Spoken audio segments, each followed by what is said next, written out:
Bismillahirrahmanirrahim. Hai, Assalamualaikum. Bertemu kita sekali lagi bersama saya, Cikgu Ros Azura. Kita akan meneruskan pembelajaran RBT tingkatan 3 hari ini dengan bab 1 aplikasi teknologi, 1.1 reka bentuk mekatronik dengan subtopik 1.1.4 menghasilkan gambar rajah blok produk mekatronik sedia ada. Okey, jom.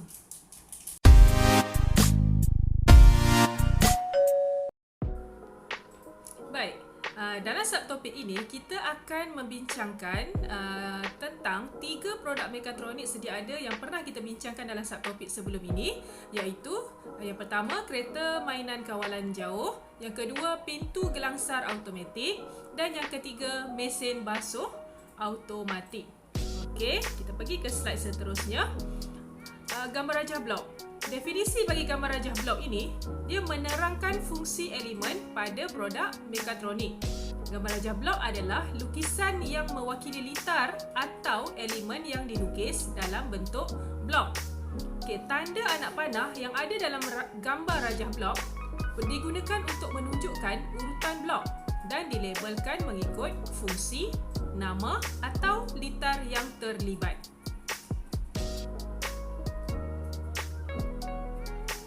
Okey, secara umumnya gambar rajah blok dia terbahagi kepada 3 bahagian utama.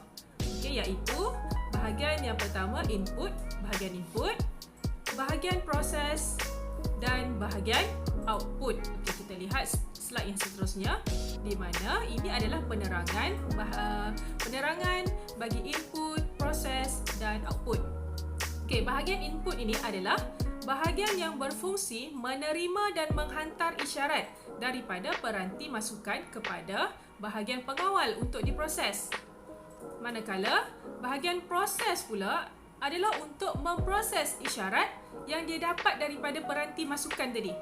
Okey, mengikut pengaturcaraan yang telah ditetapkan.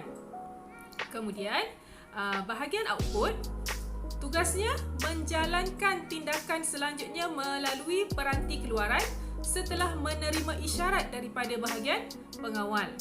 Okey, so setiap produk mekatronik mempunyai gambar rajah blok yang berbeza mengikut fungsi dan komponen yang terdapat pada produk berkenaan. Okey, so murid-murid kena ingat ada 3 bahagian utama di dalam gambar rajah blok, iaitu bahagian input, bahagian proses dan bahagian output. Okey, untuk produk mekatronik pertama yang kita akan bincangkan kali ini adalah kereta mainan kawalan jauh. Okey, kita tengok biasanya untuk langkah pertama, yang pertama sekali kita kena tentukan input, proses dan output bagi produk tersebut. Kemudian langkah kedua barulah kita akan lukis. Okey, untuk langkah pertama kita kena pasti dulu apakah input dia. Input untuk kereta kawalan jauh adalah panel kawalan tanpa wayar, iaitu pada telefon pintar ataupun kita boleh kata daripada remote control. Okey, kemudian bahagian proses dia ada papan litar mikro pengawal dan untuk output pula dia ada pemacu motor dan motor arus terus. Okey, so kita dah kenal, bila kita dah kenal pasti, kita bahagikan apa yang kita dah tentukan tadi, input, proses, output di dalam gambar rajah blok. Kita lukiskan seperti ini, kita bahagikan kepada 3, input, proses, output. Di bahagian input kita letakkan panel kawalan tanpa wayar. Di bahagian proses kita letakkan mikro pengawal dan di bahagian output kita letakkan pemacu motor dan motor arus terus.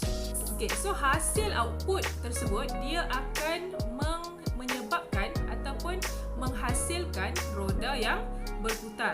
Maksudnya arahan diberi di panel kawalan wayar. Kemudian panel kawalan wayar menghantar isyarat di mikro pengawal dan mikro pengawal memproses maklumat tersebut dan dihantar kepada pemacu motor dan motor arus terus dan mengakibatkan roda pun berputar, sama ada ke depan, ke belakang, belok ke kiri ataupun belok ke kanan. Okey, ini kita panggil gambar rajah blok nah. Seterusnya, pintu gelangsar automatik. Ini yang saya kata pintu gelangsar yang biasa kita akan jumpa di contohnya macam Tesco, Mydin ataupun pejabat-pejabat. Okey, untuk gambar rajah blok, langkah pertama macam yang saya sebutkan tadi, kita kena tentukan dulu dia punya input, proses dan output. Kemudian langkah kedua barulah kita lukis. Okey, apakah input pada pintu gelangsar automatik? Okey, input dia adalah penderia gerakan ataupun dalam bahasa Inggeris kita panggil motion sensor. Kemudian proses adalah mikropengawal dan outputnya adalah pemacu motor, motor arus terus, takal dan tali sawat. Okey, ini adalah gambar rajah blok bagi pintu gelangsar automatik yang telah dilukis. Okey, tengok di bahagian input tu. Komponen yang terdapat pada bahagian input adalah penderia gerakan, di mana pergerakan objek atau benda hidup seperti manusia akan memberi isyarat kepada penderia gerakan. Kemudian penderia gerakan akan menghantar mesej tersebut kepada mikropengawal di bahagian proses. Kemudian mikropengawal akan menghantar mesej akhir kepada bahagian output, iaitu motor AT, takal dan tali sawat serta pemacu motor. Dan apa hasil output dia? Okey, hasilnya dia akan menghasilkan pergerakan membuka dan menutup pintu gelangsar tersebut. Okey. Seterusnya, produk yang terakhir, mesin basuh automatik. Okey, kita tentukan apa input, proses dan output dia. Okey, saya rasa semua orang dah tahu yang mesin basuh ini dia ada mode pilihan dia. Maksudnya ada dia punya mode program dia. Okey, dan pada mesin basuh automatik juga ada penderia, iaitu pada panel kawalan dia. Kemudian di bahagian proses dia ada mikropengawal, output ada pemacu motor, ada motor arus ulang-alik, takal dan tali sawat. Okey, jom kita tengok lukisan gambar rajah blok bagi mesin basuh automatik. Pada bahagian input, kita letakkan mod pilihan dan penderia. Kemudian anak panah menuju ke mikropengawal dan akhirnya pada bahagian output kita tuliskan motor arus ulang-alik, takal dan tali sawat serta pemacu motor. Okey, jangan lupa tuliskan hasil outputnya, iaitu drum akan berpusing. Drum akan berpusing.